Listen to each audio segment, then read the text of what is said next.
You have to dedicate to Mortimer, man. Of course. This one's for the little guy.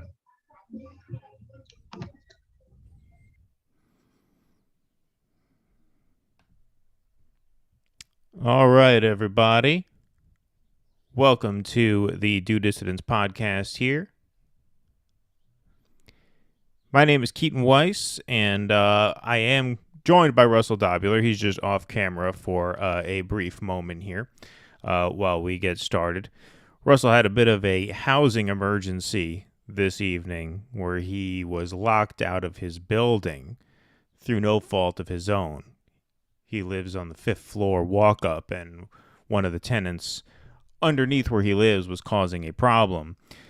And so Russell hustled up here, and he's on the call right now, so he is going to be joining us very, very shortly. But I just wanted to come on just to start the show somewhat on time here and let you all know that we are here this evening. We have a very Texas-themed show planned for tonight. All three of our topics take place deep in the heart of Texas, or at least where the heart of Texas would be if there were such a thing. We have the results in from the 28th Congressional District primary runoff between Jessica Cisneros and Henry Cuellar. And by in, I mean they are still counting those votes, but the votes that we have in right now are very, very close, so we're going to talk about that.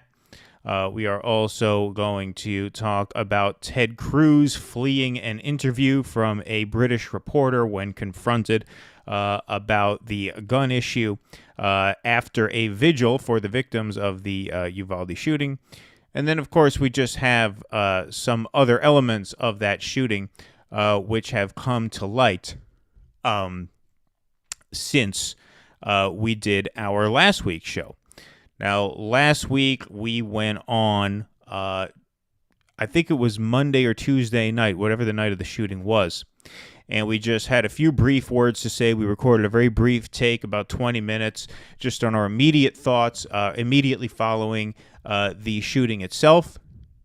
And since then, of course, we learned that the thin blue line is more like a thin yellow line in the sense that the Uvalde police, rather than run into the building to be the good guys with guns, the heroic good guys with guns that we always hear about, rather than run into the building to stop the shooter, they actually remained outside of the building and tased parents who were trying to run in to potentially save their child.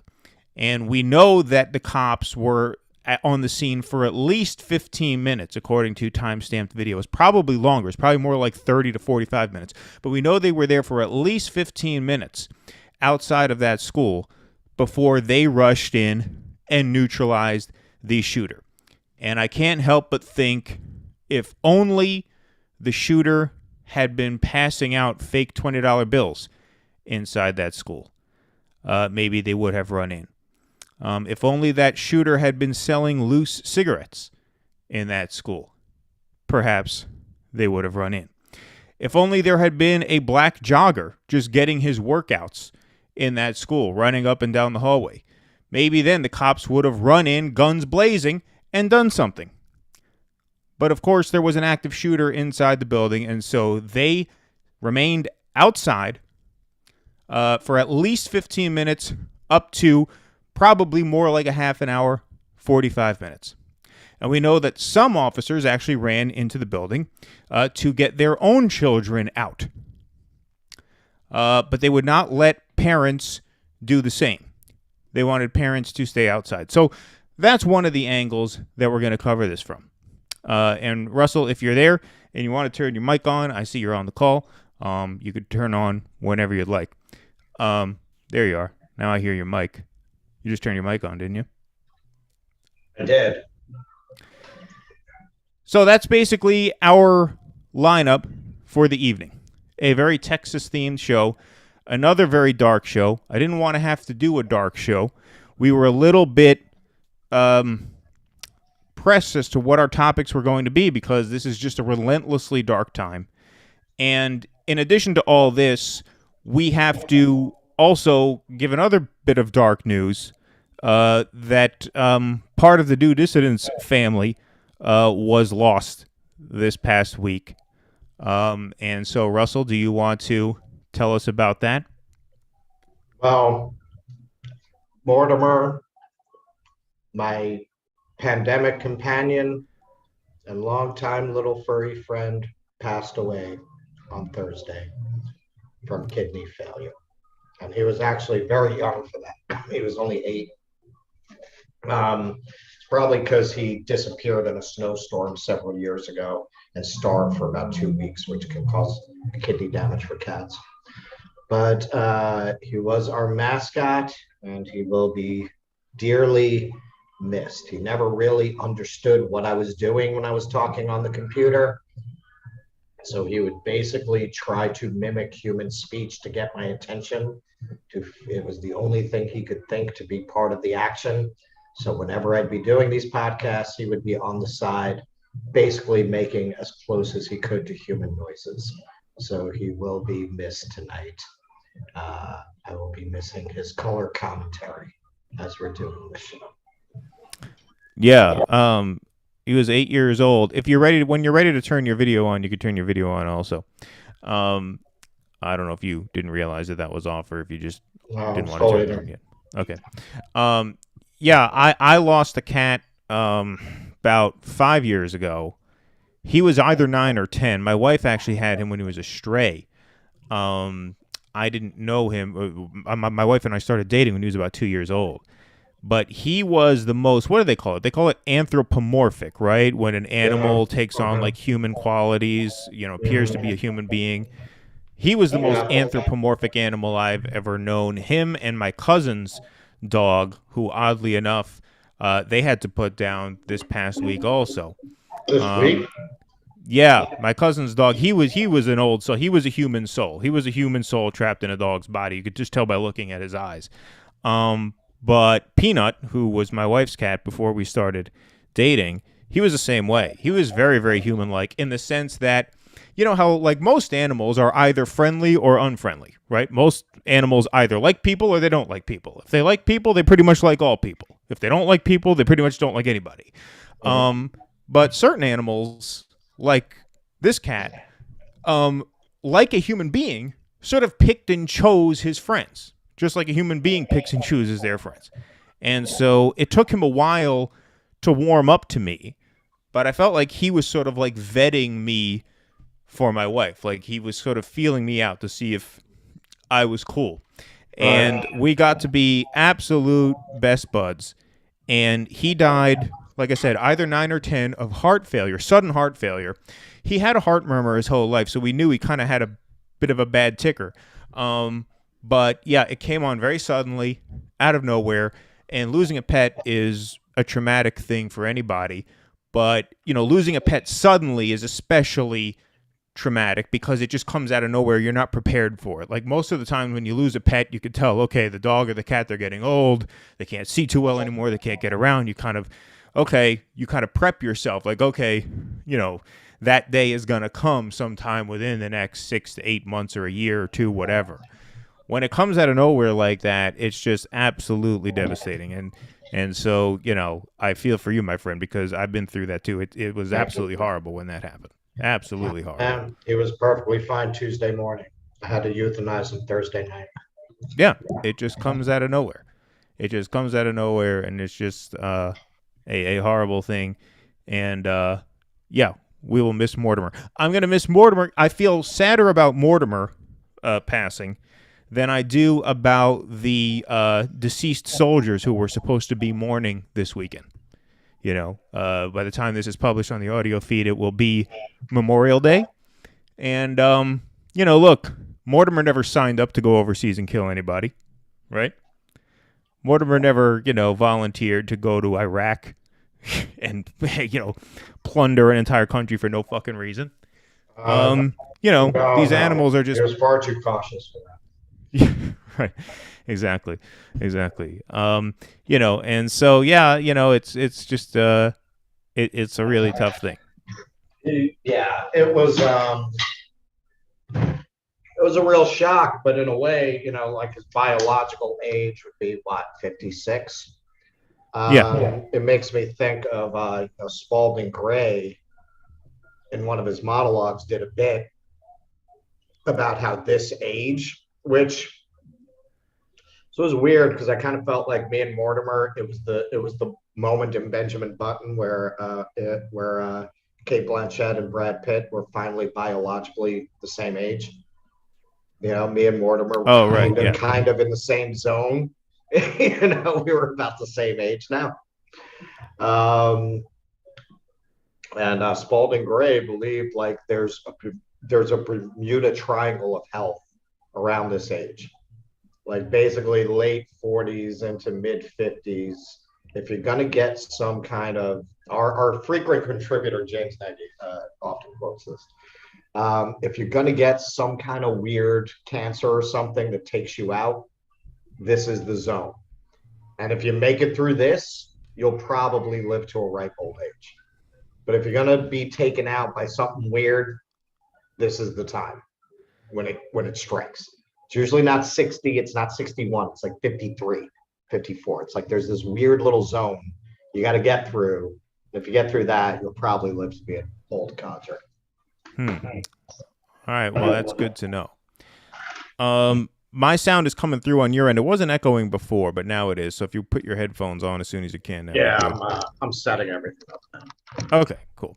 All right. Russell's getting everything set up now. So, yeah, one of the things talking about this shooting here, it's funny because in the one sense, legislatively, in terms of, is there going to be any gun reform? Is there going to be any legislative action on this issue? The conventional wisdom is, of course, no, there won't be. Joe Manchin has said he will do anything for gun control except suspend the filibuster, which is just a joke of a statement, obviously. But then you also have, Did he say that? Yeah, he'll say, I'll do anything except suspend the filibuster because that would throw our system into chaos. And so it's looking like you're probably not going unlike to get... what we have now. Well, right, exactly. And this is the major This disconnect. is all working so well. Exactly. This is the major disconnect. I mean, Nancy Pelosi this afternoon gave a commencement speech at the Brown University graduation, and it's just hilarious. She's talking to a bunch of Ivy League graduates, urging them to try and unite the country because the country is so divided, right? Talking to a bunch of Ivy League graduates whose, ticket is punched. They're going to have a good life. You got a bachelor's from Brown. You're pretty much set. I mean, you got to be a pretty big fuck up to, not at least crack 60 grand a year as a graduate from Brown University. And here she is preaching the need for unity, right? We have to unite the country, as if these are the people who are in any real position to understand why the country is fractured in the first place. And the same thing, Manchin. Okay, we can't suspend the filibuster because that would throw the country into chaos. Well, as if, right, as you just said, as if we're not there already. It's just absolutely absurd. But I do sense a bit of a shift in the, I don't even want to say coverage, but maybe conversation around this. After Sandy Hook is when a lot of people gave up on the idea of anything substantial happening. Well, with because guns. you had Barack Obama at the height of his popularity, throwing all of his political capital behind it. You had 90% of the public for it, and you got nothing. After that, yes, I think the country collectively just gave up. Because, I mean, I certainly felt if that didn't do it, what would?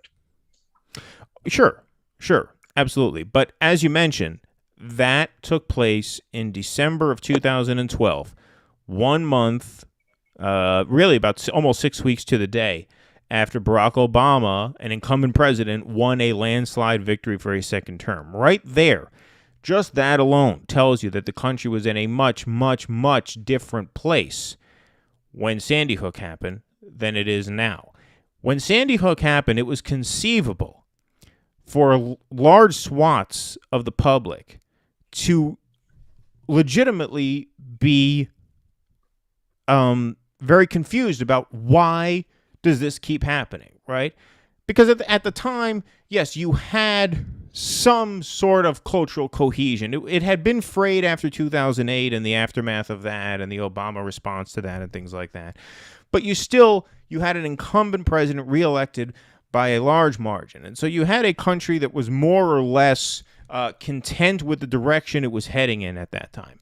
And so at that time, you could say, okay, what is it that's driving people crazy? You can kind of understand how people would be perplexed by that, how that would be this sort of like unsolvable riddle in their mind. It's much more difficult to be confused about that question right now, right? Like right now, 10 years later, you look at where the country is. It makes a lot more sense that people are snapping, right? Because we understand now. It's very clear. It's right in front of us. The pressure that people are under, the mental health crisis in the country. That is all very front and center. It's much more difficult for people to be like, why does this keep happening? I don't understand it. And so that itself lends itself to a more systemic critique of all of this, because the conditions are now such that, these outbursts of reactionary violence make more sense in the context of America 2022 than they did in America 2012. Or going back to Columbine, of course, America 1999, right? It just all seems to make more sense now, which is why I think people feel a bit more, they feel differently about it, even though that feeling is not going to manifest itself in any real legislative change because and this is largely the fault of Democrats being too late to pick up on things. Like the politicians are still like Nancy Pelosi preaching unity to the undergrad class of Brown University. Joe Manchin saying, well, we can't suspend the filibuster because that'll throw the system into chaos. The politicians are about 8 or 10 years behind where the public is because the Democratic electorate does not have it together to elect people who are with it. And and we've seen that. We saw that actually happen the day of the shooting. The shooting happened Tuesday. That was the same day that it looks very much now like Henry Cuellar defeated Jessica Cisneros by less than 200 votes. Yeah. Well, at that point, I don't know. You can't even say it's the Democrats. It's just the system doesn't work anymore. The system is broken. The system is just we don't have political representation. We have corporate sponsored goons who throw out some platitudes and phrases. Okay, look, I don't want to join with the whole, New York Times trying to say that, YouTube tries to radicalize people or the algorithms are trying to make them right wing. I will say they love to feed me videos from Fox, man. I don't know why. Like, why doesn't it ever default to Jimmy Dore? Like, I have that on my subscriber thing. Right. Like, why does it always default to Fox? I mean, the only thing I can think really is it's maybe the only corporate channel that I have in my subscription list on YouTube. So maybe they want to push the corporate stuff more than all the indie stuff that I'm subscribed to. But they do, man. Like if I'm listening to a political video, the next thing YouTube will feed me if I don't select something will be from Fox. It's funny because I'm not even subscribed to Fox, but I get the same thing. And it's funny because oftentimes I'll work on the laptop and I'll have a YouTube video playing in the background, but I won't have that window open. So I'll just be listening to it. I won't hear it. And so when you're just listening, you don't know when a video is about to end. So like I'll have a crystal ball video playing in the background. I'll be listening to it and typing away, doing, whatever work I'm doing, whatever. And all of a sudden, I'll hear fucking Carlson's voice. They say hamburger's a white supremacist. And I'm like, what? Oh, he's on? Oh, then I have to look at Oh, yeah, Tucker, man. They always feed me Tucker. Yeah, exactly. But listening to what they're saying, it's the same shit, man. They're just pushing platitudes and trying to defend their side. You notice it's only the Republicans who aren't trying to demonize people, but offer solutions. Yes, maybe we should rate. Is their solution? Like, it's amazing. Their bubble that they live in. That this sounds reasonable in the wake of something like this. Why don't we talk about raising the age of that you can buy a rifle from 18 to 21? This is their idea of a serious conversation about how to solve this problem. I mean, that's ironic because it was Greg Abbott who actually did the exact opposite. Either last year or the year before, he lowered the age that you could buy an AR-15 from 21 down to 18.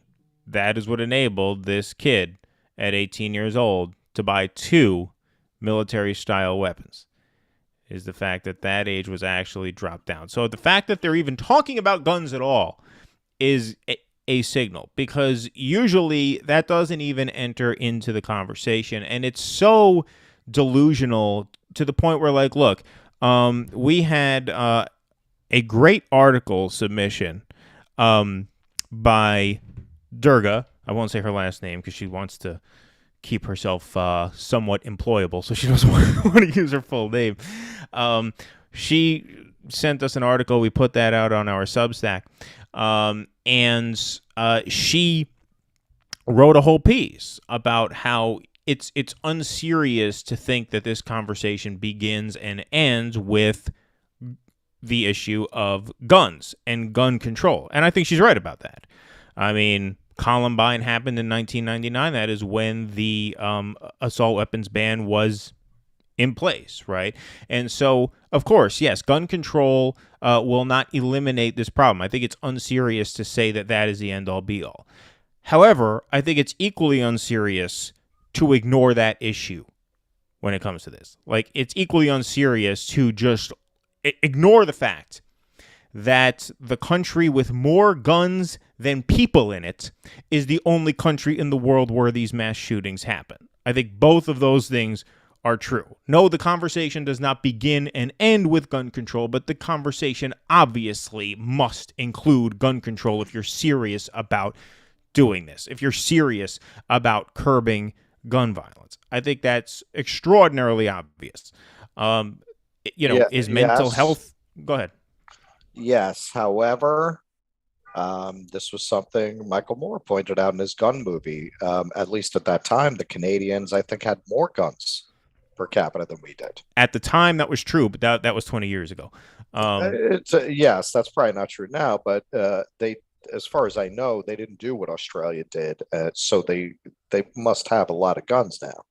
It is something about America. It is something about the national character that causes this. It's, yes, we should have much stricter gun laws than we have. Would that eliminate it? No, not in this country. No, I don't think it would. It's a sick country. Look, Canada, I mean, yes.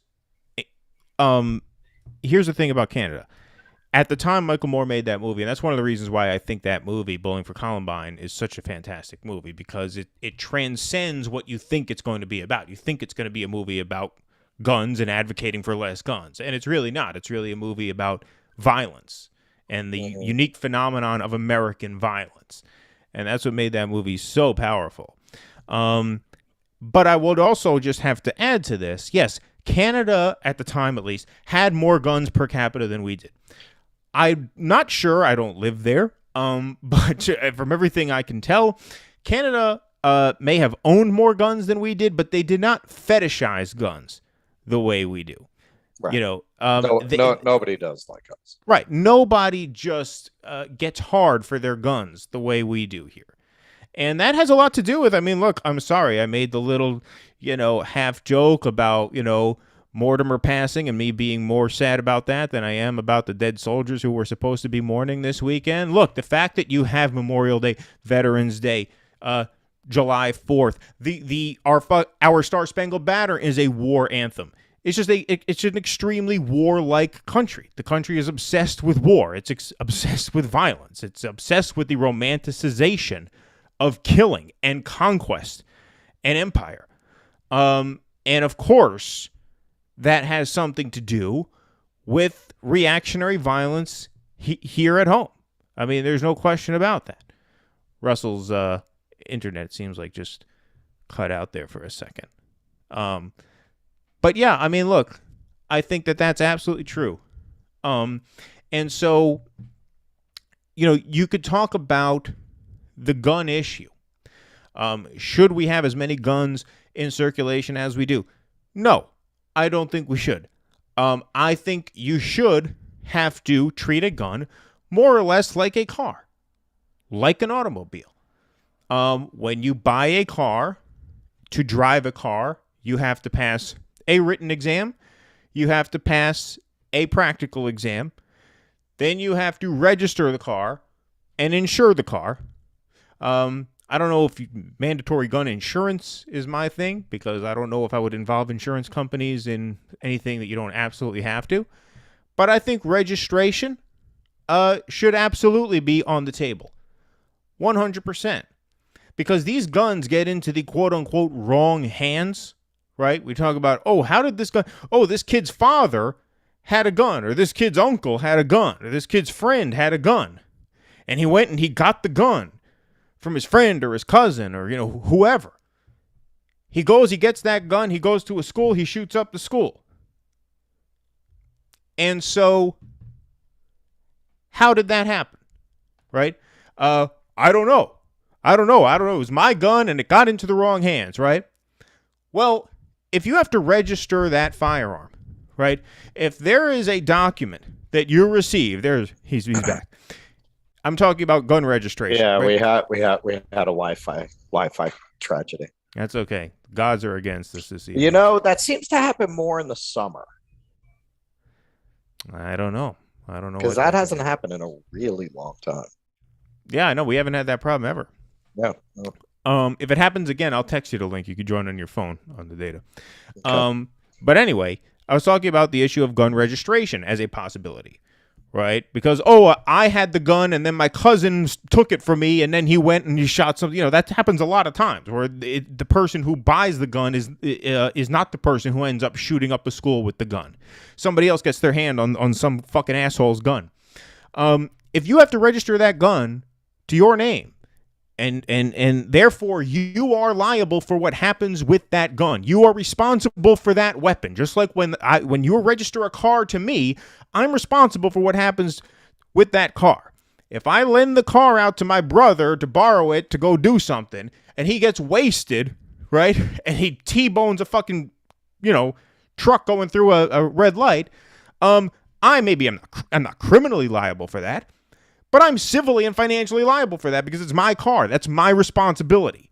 Same thing with a fucking gun. Maybe then these fucking drunks, these fucking morons, these lowlifes will lock up the fucking gun right. Guess what? You're going to be bankrupted if your asshole cousin gets his hand on your gun somehow and goes and does something awful. Yes, shit like that should be happening.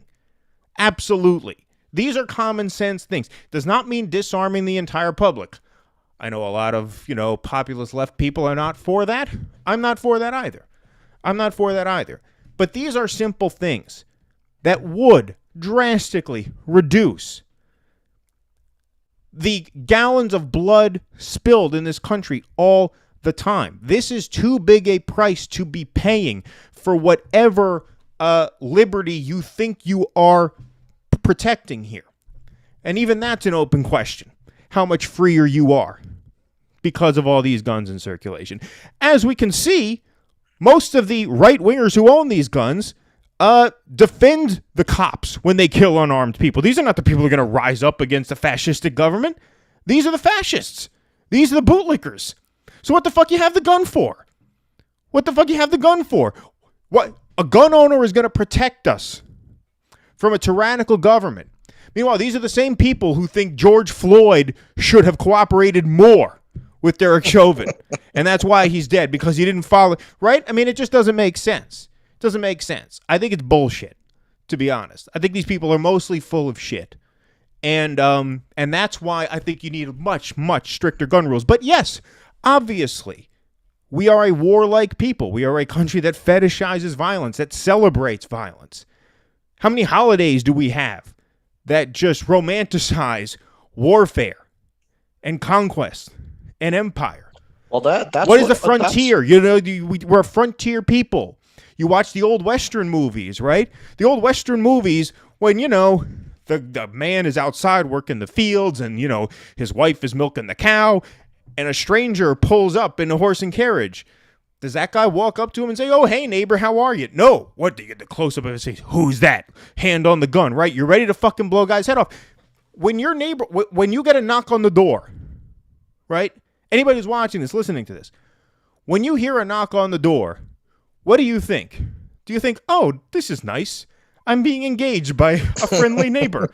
You know, this is great. Let's go." No. When you hear a knock on the door, you think, who the fuck is that? What do they want? Why are they here? Am I going to have to kick them out of here? Is this going to turn violent? Like, we're paranoid. I think they found the remains of that hitchhiker. Right, exactly. But this is what I mean. Like, we're paranoid. We don't like being bothered by other people. We don't like other people. We're not conditioned to like other people. Lake Mead had to dry up, damn it. They're finding all my victims now. Yeah. Right. But, like, we are conditioned not to trust each other, not to like each other, not to want anything to do with each other. We're conditioned to see our neighbors as our competitors in a capitalist economic system, not as a partner. So, yes, of course, all of this is going to breed violence. It's all of a piece. It's all of a piece. But I feel like it's disingenuous. So that's sort of where I am. I feel it's disingenuous to act like gun control is the end-all be-all, but I think it's equally disingenuous to just avoid the issue altogether. I think this is a very haunted country with a lot of very ugly nooks and crannies out there. I think that, you know, this is a central idea of the Tao Te Ching. You know, the Tao Te Ching is actually written as advice to the emperor. And one of the points it continually comes back to is that basically the people will reflect back the way the government behaves. So if the government is deceitful, so will be the people. If the government steals, the people will steal.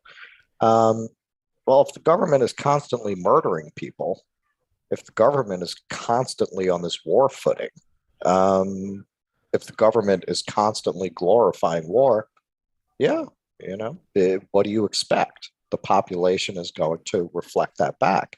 And I think also living in a country that has so little in the way of a social safety net, right down to not being willing to give people health care, that creates a certain sociopathy in the population because it's telling you something about the world you live in. You're living in a kill or be killed world. Your society doesn't care if you live or die. There's nobody there for you. So for people who feel like they're losing the game, why not? Right? I mean, we know why not, but I'm saying for certain minds, this society is so sick. It's bound to make certain personalities, and particularly people who may have stressors in their lives, snap. It's a big, big country. It's a big country, and you're putting out a lot of bad energy and a lot of bad ideas, and you're just throwing around guns like cotton candy. You put all that together, and this kind of thing is going to happen. I think it seems to be accelerating now because the country is flying apart. And you have more and more people who feel alienated, who don't feel like they have any future, who don't feel like their lives have any purpose, who don't feel like the country they live in has represents anything. They're just out there floating around. You know, there is no focus. I've talked about this on previous shows. You know, we okay, we being, political thinkers and a lot of intellectuals, we may feel that, patriotism and ideology are blinding, and they are, but they're also unifying. And when you take those things away from people, they get lost. A lot of people are just not cut out to do a kind of existential trip through life of constructing their own meaning. You give them no meaning. You take away religion and you take away patriotism, or you take away the underpinnings of patriotism. For a lot of people, they don't know how to live in the world without one or the other, or some combination of both. And we're living in a stage in our civilization where we've lost both. Like, both things have lost credibility for a lot of people. So when the conservatives have always said we need to bring back religion, they're not wrong in a sense.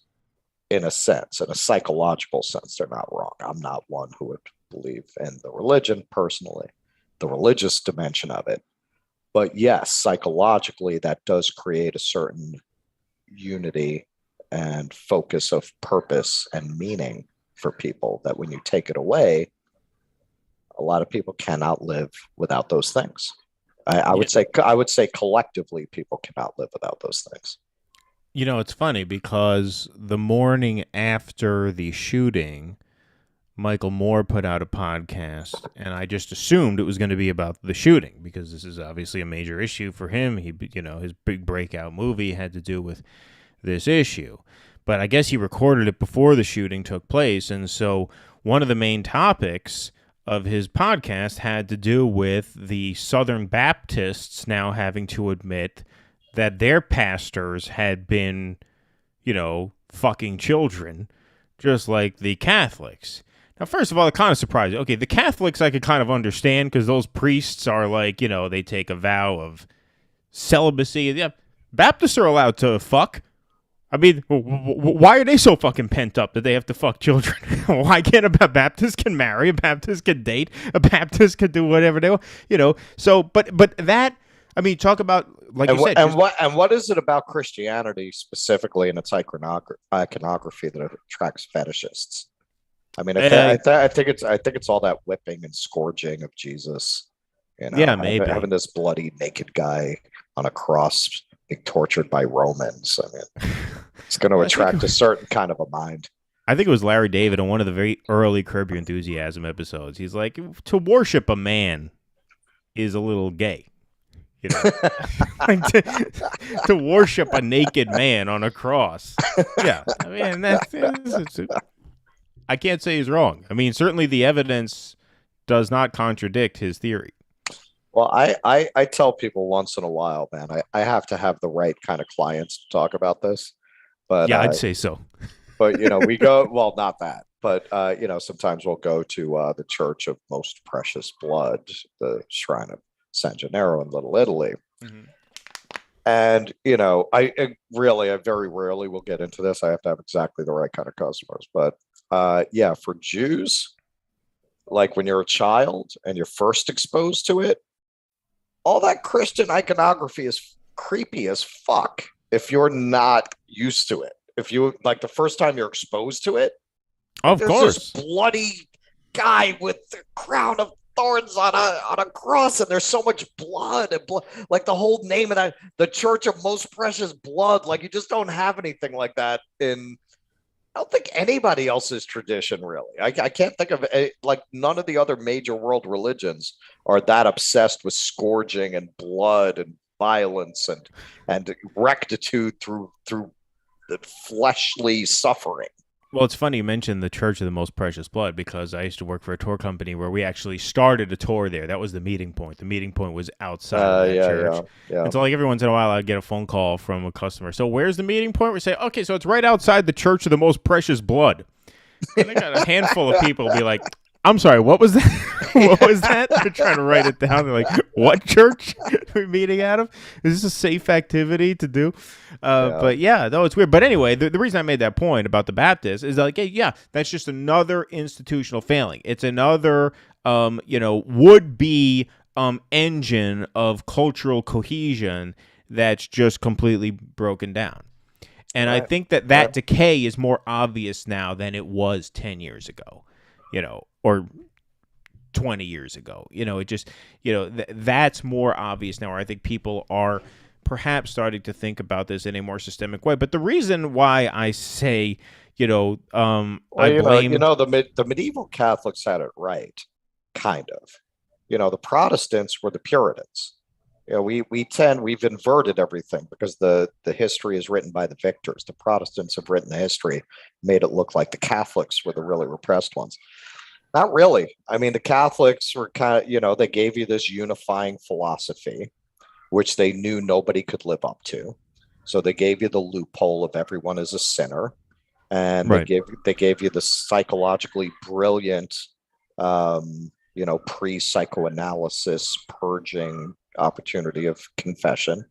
Right, you get to do that every week. It was very common that right next to Catholic churches, you used to have the red light district, because you'd go and you'd fuck in the brothel, and then you'd go to church and apologize. Now Right. that was very astute. Like, the medieval Catholic Church was actually very had a remarkably sophisticated insight into human psychology and human nature. The way that they practiced Christianity, it gave people a moral center, and it gave them rituals to forgive themselves when they could not live up to that, which nobody could. I mean, some people can, but not really. Trinity Church right here in New York, when that was Church of England, which is just basically the Catholic Church with the king instead of the Pope, the red light district was right behind Trinity Church. So, So that would be what I'm saying is we need to get back to combining religion and brothels. Yes. That's what I'm advocating. Yeah, I mean, look, so the reason why, once again, I would just say, the reason I said, a few minutes back, that I blame the Democratic electorate in large part for this, is because, at least in theory, and, this theory is no longer a theory that I subscribe to. I'm sure you don't either. But, in theory, their voters are supposed to be more hip to these dynamics than GOP voters, right? They're supposed to have a critique of inequality. I mean, look, inequality, of course, creates instability. In a way, inequality is instability. In a way, they are the same thing, right? If you have X amount of resources and 90% of them are hoarded by the top 10% of earners, that creates an imbalance right there. That is an imbalance. And so that does create social instability. Like, they are not only connected, I would argue they are the same thing. And at a certain time in my life, I thought that Democratic voters kind of understood that. But apparently not really. And as far as Republicans, here's the page they're on. They've had 30 years of neoliberal pablum poured in their fucking ear by their leaders. I mean, they've just completely absorbed that. Well, exactly. You really debate people who have drunk the Kool-Aid, they'll start telling you about how much less poverty there is in the world than there was 30 years ago, to show how in the end, this is all working. It might not look like it, but it is. Well, yeah, I mean, look, there are people who have pointed to NAFTA as a great success because overall... Oh, yeah, no, these people who are completely immune to the effects of deals like NAFTA very often will explain to you how good NAFTA was and how naive it is to think we could have not had NAFTA. Right. And they'll say, well, look, we had GDP growth, we had economic growth under NAFTA, we had, an overall increase in the, standard of living. Even if all of that is true, that all came at the expense of the center of the country. And the center of the country holds whatever it was between those four swing states, Ohio, Michigan, Pennsylvania, Wisconsin. I believe it was 64 electoral votes in 2016. And to mention Michael Moore again, he made this point. That center of the country has been decimated. Those hold the keys to the presidency. political stability depends on a healthy heartland. And so, yeah, you could make an argument. You could look at economic data and talk about how, yes, overall, the country's balance sheet looks better than it did pre-NAFTA. But if that comes at the expense of the center of the country, you create extreme economic inequality, social instability, and political chaos, which is what we are in right now. So even if you can make that point to me, I would counter by saying it doesn't really matter, because the price you paid for that is what Trump, we're living now. Is Donald Trump and what we're living through now. Right. Exactly. Yep. Exactly. Was it worth Donald Trump? Like that should be the answer to any NAFTA defense. Exactly. Was it worth Donald Trump? Because without NAFTA, you probably don't get to an America that would elect Donald Trump. Exactly. Exactly right. So anyway, that's where I would expect the Democrats to be. Where the Republicans are is here. So here's Ted Cruz giving an interview. I shouldn't say giving an interview. He was confronted after a vigil for the victims of the Uvalde shooting. And here he is being confronted by a British reporter. Once again, it's so telling that this was not an American journalist who came up to him and said this, right? Like, you almost couldn't imagine an American journalist being as good as this guy. I don't even know who he is. I think he works for like Sky News. You know, he's not one of the like prestigious, guys over there. But I think he does a pretty good job of grilling Ted Cruz. So good, in fact, that Cruz decided to bail not long after this interview began. There are 19 sets of parents who are never going to get to kiss their child goodnight again. Is this the moment to reform gun laws? It's easy to go to politics. But it's important. It's at the heart of the issue. I get that that's where the media likes to go. No, it's not. It's easy to go to politics. Like, that is like a 2003 line. Like, nobody gets away with that anymore. Well, they're all trying, though. That's not just Cruz. Yeah, like the whole right media complex is trying to pull that shit. I get they talk about being divisive and things like that, but at least they get on the defensive in terms of like substance. Most of them don't default to, well, we shouldn't talk about this at all. Most of them will try to come up with some sort of defense, whether it's the amount of doors on the school. You had politicians talking about how there should only be one door in and out of every high school, because shooters come in through side doors. My high school had 3,000 students. You know how fucking long it would take an hour and a half to have everybody come in and out the same door. Well, not only that. I mean, just as somebody who's owned venues, what about fucking fire? What are you thinking? How could you evacuate in a fire if you only had one entrance in the building? Or what if a shooter blasted his way through the one door, and now there's a shooter in the school, and there's only one way out? And there's only one way out, right? Right. Yeah, this is exactly. This is brilliant. Right. All of this, not register guns to force people to be more responsible with the guns that they own, not, increasing age limits or background checks or whatever. No, we have to restrict doors. What we need is door control, not gun control. Door control. In New York, if you are going to have humans in a public venue, you need two emergency exits. Right. Yep. Like if you're going to have 50 people, you need two emergency exits. Yeah, exactly. One entrance for a fucking school. Yeah. That's insane. It's easy to go to politics. But it's important. It's at the heart of the issue. I get that that's where the media likes to go. No, it's not. It's where many of the people we've talked to here like to go. The proposals from Democrats in the media, inevitably, when some violent psychopath murders people. A violent psychopath who's able to get a weapon so easily. 18-year-old with 2 AR-15s. If you want to stop violent crime, the proposals the Democrats have, none of them would have stopped this. But why does this only happen in your country? I really think that's what many people around the world they cannot fathom. Why only in America? Why is this American exceptionalism so awful? I'm sorry you think American exceptionalism is awful. I think this aspect of it. You got your political agenda. No, it's honestly, God love you. Senator, it's not. I just want to understand why you do not think that guns are the problem. Why is this just an American problem? It is just an American problem, sir. Mr. Cruz, why is America the only country that faces this kind of mass shooting? But you can't answer that. You can't answer that, can you, sir? You can't answer that. Why is this country? Why is it that people come from all over the world to America? Because it's the freest, most prosperous, safest country on earth. It may be the freest. It may be the most. Why are our kids dying in school? See, so this is, Okay, and let me answer that. Let me answer that.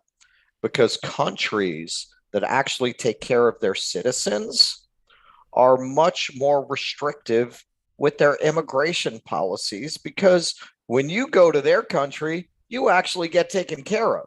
In America, we need more grist for the mill, and we're going to take these people, we're going to have them working in fucking farm work, we're going to have them working in meat packing plants, we're going to have them taking jobs Americans don't want for the most part. I mean, that's the red herring up. They're taking our jobs.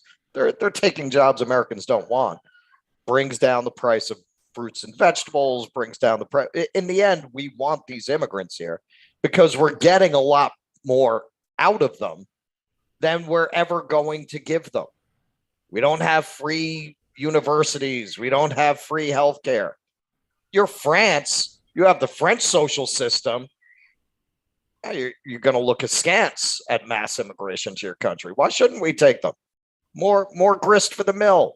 More people to suck dry to keep our capitalist system. More blood to grease the wheels of capitalism. We love bringing them in. Why not? Why not? The whole anti-immigration thing. It's bullshit. It's bullshit. Even the donors to the Republican Party don't really want to keep immigrants out. If you had to pay Americans to work in a meat packing plant, you'd have to pay them to take that job. So, oh, yeah, no. Well, that's absolutely one part of it. Yeah. The other part of it that I would just point out is like, look. That's why everyone comes here. We let them. We'll take them. Look, also, the immigrants who are coming mostly from underdeveloped. They're not sending their best. They're murderers. They're rapists. They but look, my Trump classic. Right, exactly. Yeah. But look, a lot of the immigrants who are coming here are coming from undeveloped, uncivilized countries, I would say. And I don't mean uncivilized. I know that's a loaded term, but you know what I mean. That's societal breakdown. You show me millions of people from Holland trying to get here, and then I'll. That's what I mean. The French aren't busting down the door to get in here. Sure. The Dutch aren't busting down the door to get in here. The people busting down the door to get in here are from Central America, South America, who, by the way, a lot of the reasons those countries are in the shape that they're in is because of our interference in their internal affairs, cooing all kinds of socialist governments that create social safety nets for their people, replacing them with right-wing thuggish dictators, creating massive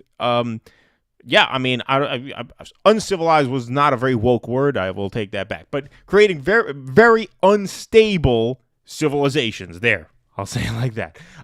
Unstable civil circumstances to the point where people flee. And so, yes, compared to Honduras, yes, I would rather live in New Windsor, New York than in Honduras. Yeah, I'll grant you that, Ted Cruz. Congratulations. What a country. Safer than Honduras. Okay? Are we safer than Canada? No, we're not. Are we safer than France? Are we safer than Germany? No, we're not. Yeah, where are the Canadians? Obviously not. Where are all the Canadians coming over the border? We share a border with Canada. Where are they? Right. I live in New York City, man. I've hardly ever met Canadians living in New York. Some here and there, but not often. Rare. It's rare. Right. And so, no, we're not the safe. First of all, by what metric are we the safest country in the world? Are we safer than Switzerland? I don't think so. The number one cause of death right now, by the way. He just pulled that out of his head. Of course. Well, that's something that you absolutely pull out of your ass. The number one cause of death right now between people ages 0 to 24 is now gun violence. Yep. The number one cause of death. It used to be car accidents for the longest time. Because young people don't tend to get sick and die. They tend to die of accidents and, tragic sudden things. So car accidents was always number one. Now it's gun violence. The number one killer really of young incredible. people in America is gun violence. Yeah, right that now. it's more than car accidents is amazing. It's amazing. Absolutely amazing. Right? What's the old saying? Well, you could be afraid of this, but really you're more likely to be hit by lightning than have X happen to you. Right? Oh, well, you are what? You're afraid of getting shot? Well, you're more likely to die in a car accident. It's more dangerous to get in your car than it is to go anywhere else and fear getting shot. Well, according to the statistics now, that's not the case anymore. That's not the case anymore. Yes, Axel, guns surpassed car accidents. Yes. Yes. That's recent. That was as of 2021. It was the leading cause of death among young people. Yep, absolutely. So, so that's where the Republicans are.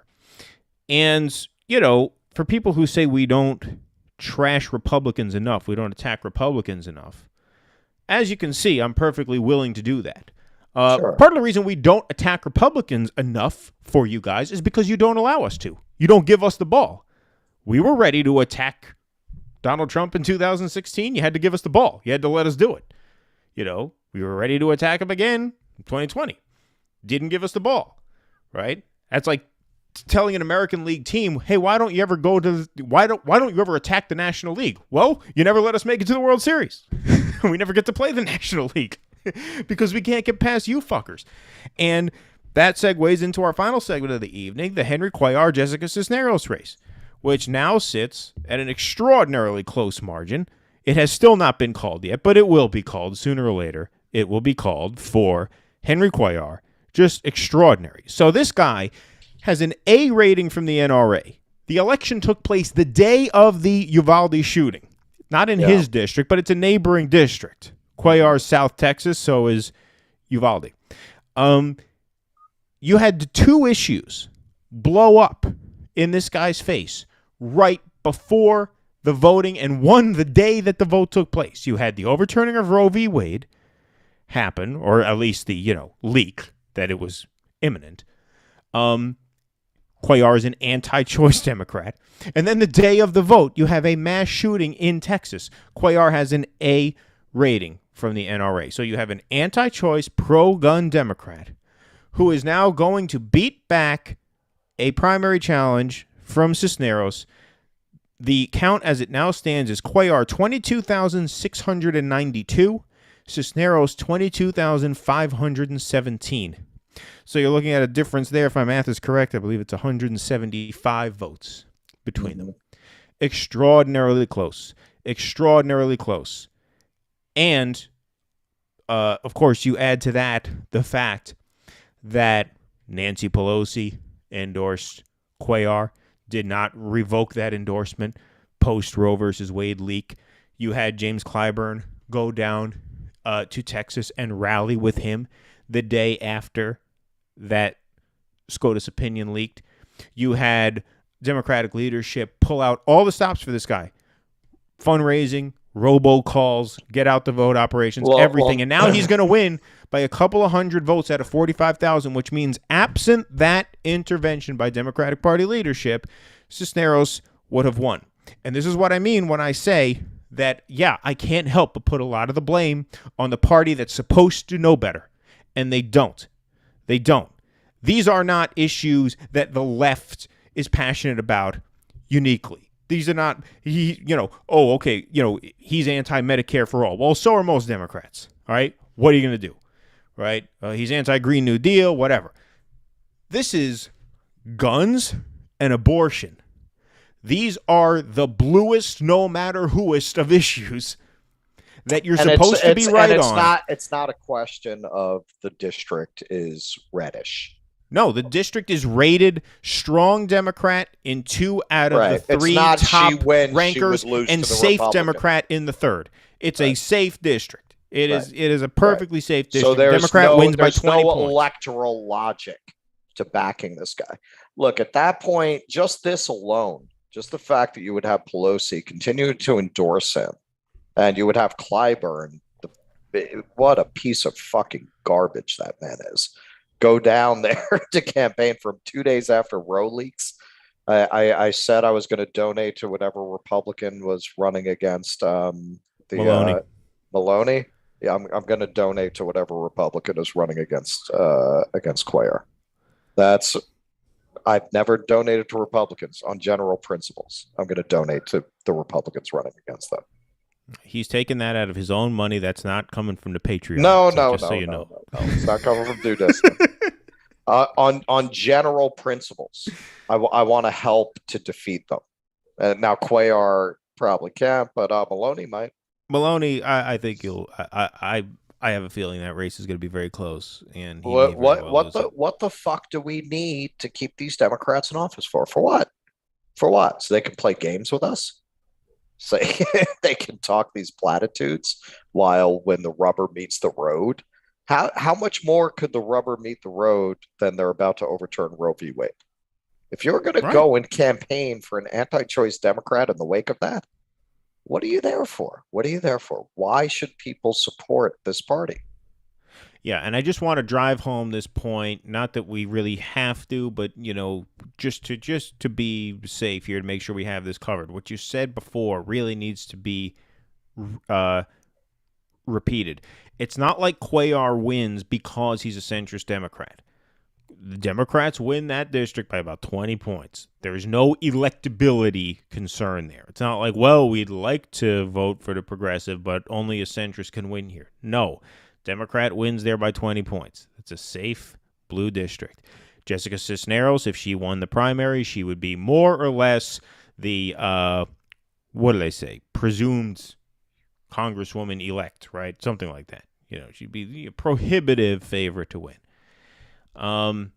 It's not going to happen. Now, look, is it a shame it's not going to happen? Look, were we telling people to go out and make phone calls for Cisneros? No. Cisneros seems like a lovely young woman, right? And we're going to, our image of her, our perception of her as a lovely young woman is going to remain intact because she's going to lose.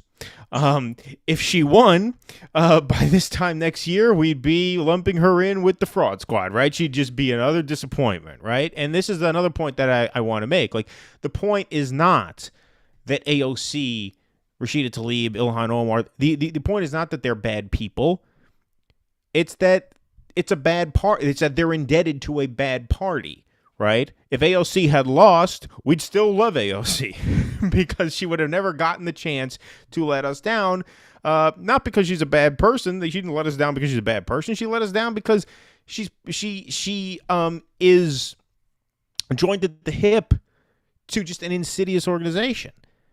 And these Democrats, I mean, how you can be rallying people to go out and vote? It's like trying to be a good guy inspector. Exactly. Right. It's just not doable. It has nothing to do with what kind of person you are, what your character is. Right. And so, like,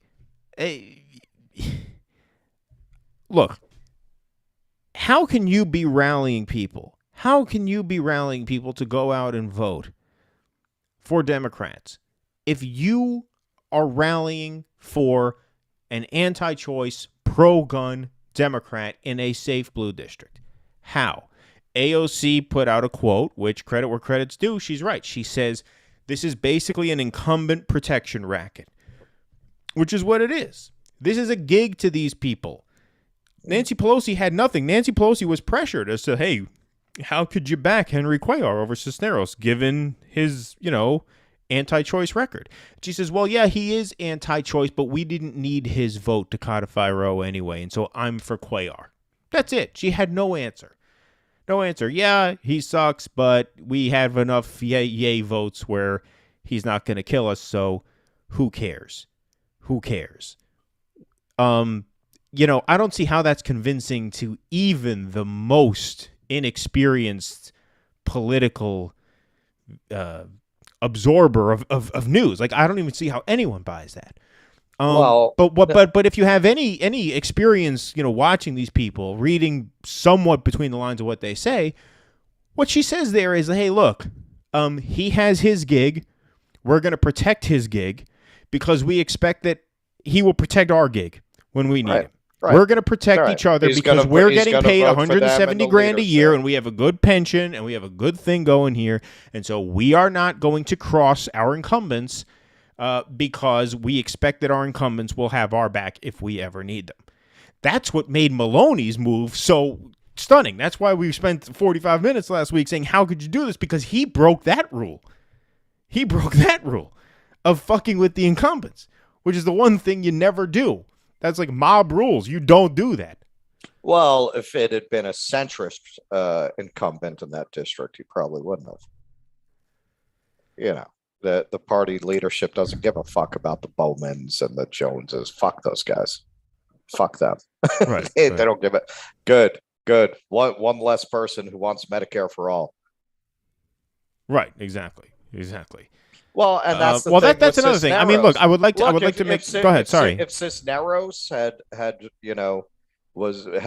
history, the kind of history they like, like a fucking some kind of horrible CIA operative who would, ordered assassinations in Central America and torture, who then went and worked on the board of Raytheon, who then, maybe spent some time as an analyst on CNN, who was then running against Cuellar.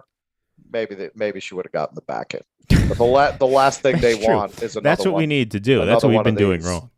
Well, that's it. Yeah. Socialists need to join the CIA. And they love hiring people out of the intelligence services because they know that they have been stripped of all ethics.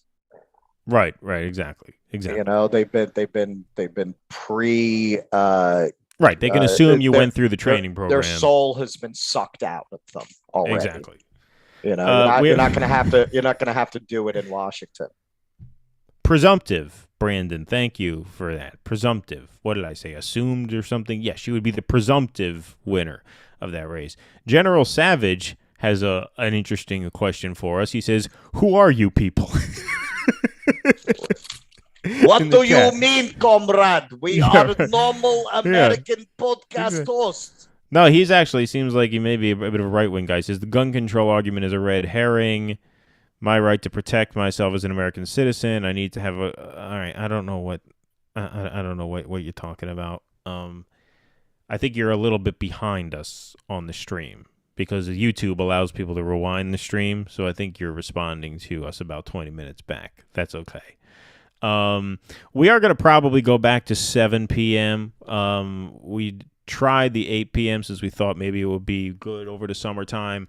But it does seem like people, might be in for a bit of an earlier program. So we'll probably go back to 7 p.m. last week. I couldn't do 7 p.m. this week anyway because it was my mother-in-law's birthday today. So I want to wish her a happy birthday. And so I was tied up until late anyway. And Russell got locked out of his building until 7:40. So it turns out it was a good thing we pushed it back this week. But going next week, we'll probably be back at 7 p.m. We'll sort of think of this as an experiment that yielded a certain result. This psycho in my building has been taken out so many times. At this point, I know police procedures. Yeah, so they showed up. As soon as emergency services pulled up, I said, "Oh, they're taking the door down." Right. That's a special unit, emergency services, that does that. Speaking of services, I did want to make one point because you mentioned the social safety net as it relates to gun violence, and I should have made this point earlier, but it somehow it flew back into my mind just now. Some people have talked about the overprescribing of medications, SSRIs, antidepressants. Mm-hmm. This kid was apparently on some of those. What about microplastics? What's that? Microplastics. That's fucking with people on all kinds of levels. I don't know what those are. Microplastics? Yeah, what is that? There is so much plastic in our environment. Oh, you mean? Oh, okay. You just mean that everyone has plastics in their bodies, right? We all they have. say. Well, they say water bottles. Yeah. Right? Water bottles. Right. Yeah. Yeah, I have one of those that's like special rated shit. Oh, okay. Interesting. But look, when it comes to SSRIs, when it comes to the effect of these medications on people, Here is another example. It's funny how everything, we talk about healthcare a lot on this show because healthcare is a major push of the left right now, or at least it should be. I don't know what the left is doing now. But whatever. That's where I'm at. I'm still on the page. That's policy item number 1. And you see with issues like this how it just affects everything. So here's what I'm talking about.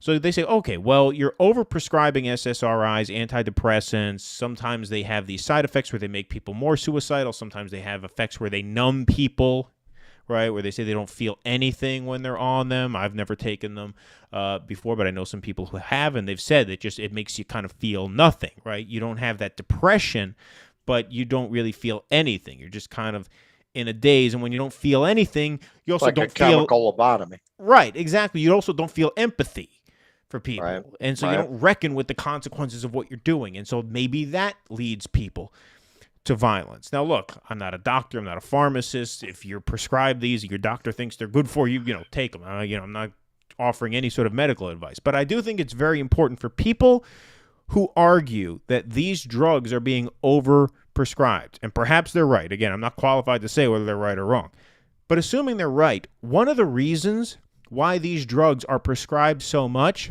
is because medications like Prozac, Xanax, Zoloft, right? Those are almost always covered by insurance. One thing that's very rarely covered by insurance is therapy, counseling. More than half of counselors and therapists do not accept insurance because insurance does not cover therapy very, very often. And so people can very often not afford to take a more holistic approach to their mental health by seeing someone who talks them through their problems and working through it without going on these drugs. So if you have an insurance plan that will cover a doctor's visit and cover a vial of Prozac, it's very easy to just go to your doctor, tell them what you're feeling, they write you the script for the pills, and you get them. It's covered. Whereas therapy could be $50, $75, $100 a week out of pocket. Well, not $200 to $400 a month out of pocket. Not only that. I mean, I can speak to this a little bit now that I'm out of it. I had a mental health crisis, as you know. Like I was during the pandemic. I was locked up in the house for 14 months, and I didn't think it got to me, but I quit smoking, and smoking for all smokers is kind of a self-medicating thing. And the combination of that and the isolation in the fall into the winter, I was really struggling. The kind of person that I am when I have to figure something out, I'm a researcher. I'm somebody who will dig into it. So I dug into what was, how do you improve your mental state? How do you shift it? How do you change literally, how do you treat these things without drugs? Because as you're saying, I was very afraid of going on those things. I was afraid it would make me suicidal if I did. Me too. That's why I'm very sensitive to substances. I think there's a good chance I'd be one of those people. And yeah, I researched a lot of different mental disciplines and therapies that have been developed, that are prescribed by therapists and psychologists to deal with these kinds of neurochemical imbalances. And yeah, it takes some personal effort, which taking a pill doesn't. Meditation, yoga, exercise. Cold showers increase your dopamine more than cocaine does, and it actually lasts longer. So I delved into all of these things, and over time, it literally seems to have changed the way my brain functioned, which is what my research led me to believe it would. I don't have the anxiety that I had. I don't have the sleep problems that I had. It took time, but gradually it literally changed my neurochemistry. Now, there's no money to be made in that, right? you can't make money off people doing. I mean, you can make money off them doing yoga, but not the kind of money you get. That's a whole different thing, and it's not the kind of money you can make off drugs. Right. So our whole medical system, including mental health, is all the incentives are in the wrong places. We don't have more prescriptions of holistic solutions that are not going to. That was another reason I didn't want to go down that road. I felt like, look, man, if it comes down to it, I'll go on some kind of antidepressant if I really have to. But do you really want to be dependent on that to be able to function for the rest of your life? Like, once you start going down that road, kind of stuck, right? And I coming off them is coming off of those is really hard. Right? They say coming off of those can be very dangerous too. And you stay on them. But, the point is, like, at least from where I'm coming from, is not incentivized to say, okay, so every night you're going to do 20 minutes of deep breathing. You're going to do awareness exercises. All the incentives are in the wrong places. Right. But what I'm saying is there are mental health counselors and therapists who will help you with that, who will tell you, okay, try this, and let's talk next week, and we'll see where you're at with that. But a lot of them don't take insurance. A lot of them don't take insurance because a lot of them can't take insurance. The insurance won't cover them, or the insurance takes such a tremendous amount that they can't make a living if they work with insurance companies. Like a lot of therapists, you have to pay out of pocket for. And it doesn't give you an instant fix in the way that and not that SSRIs are instant. These medications take time to build up in your system and change, but it feels like you're doing something that's going to it's a pill. It's a thing. Okay, this is the medicine that makes me feel better. Boom, done. If you had a universal healthcare system that covered mental health, people can afford now to talk to someone about their problems and try to work through them without taking a pill that alters their brain function in such a way that they become numb or perhaps more depressed, more suicidal, right? So if you're worried about overprescribing drugs, again, the answer to that is universal health care, because now people have more options as to what kind of health care they can pursue. Now there's more available to them. Whereas, now, okay, you're feeling bad. You go to the doctor. Maybe there's a $25 copay. You get the vial of drugs. Maybe there's $1 copay. Boom. For $22, you have a treatment plan. Whereas, seeing a therapist is a big investment. It is a big investment. But really, in the end, if you did have therapists who were trained to deal with psychological illnesses more holistically, in the end, it would be cheaper. Sure. In the end, it would be cheaper for society. It would be cheaper for Medicaid. It would, than paying for all of these drugs. So once you have that, you have a lifetime cure that you don't have to pay for. That's not to say you'll never have sadness or depression, but it gives you coping skills. I'm sure there are some cases where it's just severe neurochemical imbalance that can't be addressed this way, but medication to me is an absolute last resort. But you should try everything else first before you get to medication. Changing diet, man. If you eat a shitty diet all day long, you're eating fried foods and Cheetos, you're going to be depressed.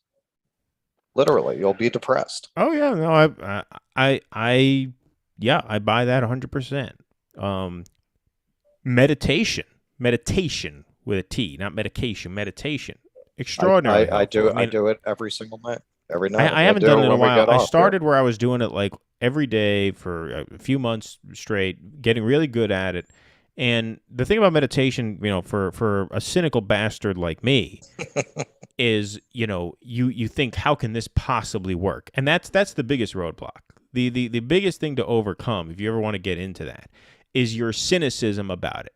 And because it has this sort of like aura of like, mysticism about it, right? People think it's this foreign, weird, new agey thing, and it's really not. It's not any of that. No. It's building your brain muscle just the way you would build a bicep muscle or a back muscle or a chest muscle or a leg muscle. It's training your brain to refocus itself and reset and calm itself down. Exactly. And one of the things that was really helpful when I was learning it is when the guide, and you can look up a meditation on YouTube, something like that. When the guide would say, look, if you fall out of it, right? If you're, focus on your breathing, focus on being in the moment, just, breathe in, breathe out, maybe focus on an emotional goal that you have. We're going to harness gratitude. We're going to harness relaxation or peace or comfort. Right. If you snap out of it and you start thinking about, oh shit, what do I have to do tomorrow? Or, oh shit, did I do that thing right? Or, whatever, something in your life that's giving you problems. If you break out of that moment and you start thinking about all these things that you're not supposed to, he said that's an opportunity to get better at meditation, because coming out of it and going back in, that's the skill. That's the bicep curl. That's building the muscle. Failing and course correcting is the muscle that you're building. That's an opportunity to improve. That's how you improve. Right? You don't like if you're playing baseball, right? And every time you swing, from the second you pick up a bat, you hit every pitch. Well, you're probably not really going to get better, because what is there to improve? But the way you improve is you miss the ball and then you swing again and again and again. Just like when you're building muscles, you don't build muscle while you're working out. You actually wear muscles down while you're working out. And then the payoff is your muscles rebuild after it. So every time you screw up and you come out of that meditation, refocusing and resetting is the act of improving. That's what it's all about. And it comes in your life, because then in your day-to-day life, when anxiety sets in, depression sets in, when your brain starts going and driving you crazy and all those intrusive thoughts start coming at you, now you have a muscle memory where you're like, okay, just stop, close your eyes, breathe, calm down, and you reset and refocus just like you did in the meditation, and now the anxiety's gone. And then when it comes back, do it again. And if you keep doing that, you'll get much better at it. And it's amazing, because when you go into it, you're just thinking, okay, I'm supposed to sit here and think about nothing. How is this supposed to help? What a waste of time, right? That's what the cynical bastard like I would think about it. But the more you get into it, the more you realize, no, it's actually not that. And there's thousands and thousands of pages of science backing up how useful it is and how good for you it actually is. And so it's funny. Well, meditation and yoga are actually prescribed to people with PTSD. It actually shrinks. It actually restructures your brain, not just rewires it. It physically changes your brain. I think it's the amygdala is the fight or flight response, the sort of cortisol stress hormone releaser in the brain. After not even months of meditation, sometimes just 6 to 8 weeks of meditation, it's been found that part of your brain actually starts to shrink. Which means your capacity to become anxious and stressed out actually shrinks. I can see it in my life, because I'll start to get stressed and my autonomic nervous system will kick in a way that it didn't before.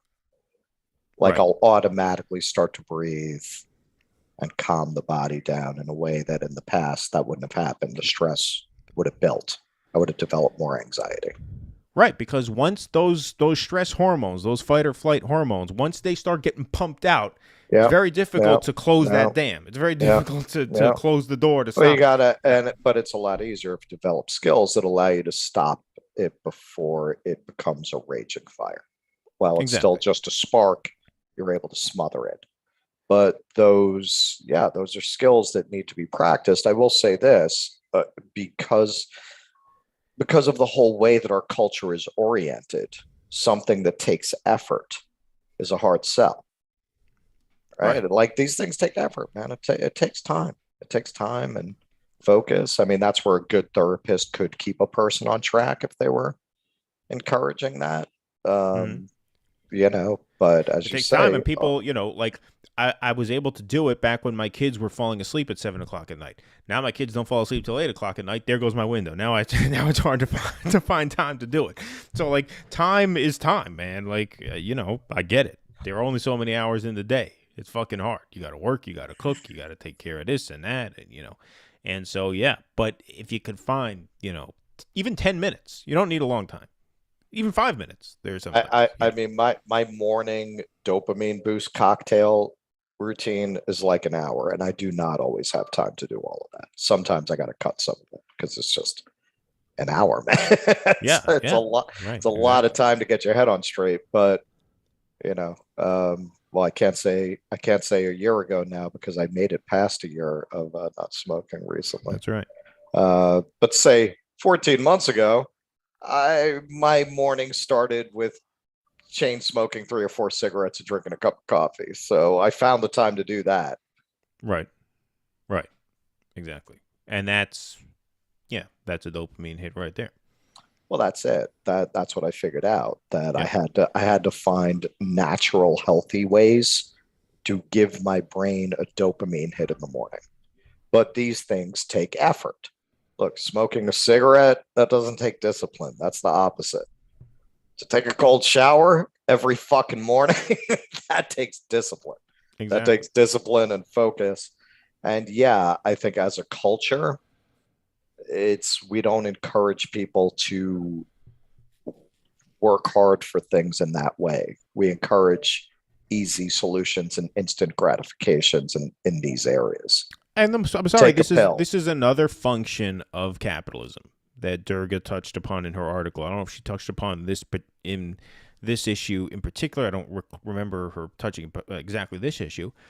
But yeah, I mean, the fact that a job takes up 50 hours a week and gives you barely enough money to live on, that's just a massive time drain. And creates so much exhaustion and stress. Well, that's why so many people at the beginning of the pandemic felt like they woke up. Like all of a sudden they had this opportunity to reflect on their lives. And that didn't really wear off. If the problems they're having getting workers now is any indication, I think there are still a lot of people who gained a lot of insight from having that kind of time not working to realize, what the fuck am I? Well, exactly. What is the purpose of living like this? Why am I living like this? For what purpose? Exactly. Once it's stopped, right. When you're in it, when you're in the hustle, there's no time to stop and reflect. Oh, how did I get here? Where am I going? When everything stops, that gives you the opportunity. And that also creates opportunity for that anxiety to set in. Right. And so it creates an opportunity for, for your demons to get the best of you, but also an opportunity for you to deal with that in a more healthy way. Exactly. Well, yeah. And I experienced both. Look, without the pandemic, I don't know that I would not be smoking now. Like, that gave me the space to do that. Exactly. It gave me the space to quit smoking. But at the same time, I had a mental health crisis because it messed with everything. Of course. Right. It forced me to take a step back and reset. Of course. And resetting like that, it's a journey. It can be difficult. It can be painful. It can be frightening. I think a lot of people at first were elated with the freedom, of the pandemic. And then later on, I don't think I was alone, that a lot of people hit the dark side of it later on. Yeah, no, as it dragged on. Of course, 100%. All right, well, we are going to wrap now. That was a fun one. I really enjoyed that one, especially the last half. It's funny that we actually went down that road this evening because I'm telling myself all day, I'm like, I don't want to talk about the news today. I'm just not. We kind of went outside our lane. Well, who cares? It was fun. It was. I remember a year ago we said we should do a show about meditation. We should just do a whole show about it because fuck, who wants to talk about the news has been so relentlessly dark the last 3 weeks. I feel like each of these last 4 or 5 shows has just been has been more of a downer than the next. Oh my god, now I got to come on here and talk about the shooting more and talk about Ted Cruz and Henry Cuellar. Oh my god, who wants to listen to this? But we found a way to make it a little different. So I hope you guys enjoyed it. We are going to be back at 7 p.m. And next week. This episode was dedicated to our now recently deceased mascot, Mortimer. Exactly. Mortimer, that was very appropriate that we talked about some more spiritual things. Yeah, I think so. And Axel said that segment was fantastic and will make for a hell of a clip. Well, thank you. I appreciate it. Thank you, Axel. And, I would like to do more of this stuff. By the way, we are going to do something that is a little less news related. We're going to be talking with a very good friend of mine, is now finance director for Andrew Yang's Forward Party. And so we're going to have an interview with her this week. And so that'll be a little bit of a change of pace, but that'll be fun. And we're probably not going to live stream that, just because I might ask her some questions that she doesn't want live streamed in case I have to edit something out, in case I cross a few lines that I shouldn't and ruin her career. But anyway, she's my pal. I can't do that. So anyway, that'll be up later. That's how it starts, man. You just explain the entire corporate media. Yeah, right. Well, right, exactly. It's my friend. I can't do this. My friend. I can't do this. Right. And what the people watching this shit don't realize is they were all friends. I wouldn't ask her they're anything. All friends, so they won't go certain places. I wouldn't go somewhere that would get her in trouble with who she works for now, and I wouldn't hide anything to protect her. But there are certain look, she used to work as a Democrat her whole life, and now she's not. Now she's not working for the Democrats anymore. If you get where I'm going, there are certain people who ain't too happy about that, who used to be on good terms with her, right? So that's what I mean. I don't want to go there live and have her say something that's going to start something, bad, whatever. So anyway, but that'll still be a fun interview, and we'll do that this week. I got to run. We got to wrap. This was a fun show. Thank you guys very much. We're going to be back at 7 p.m. next week. All right. So we'll see you all then. Thank you very much. Be safe.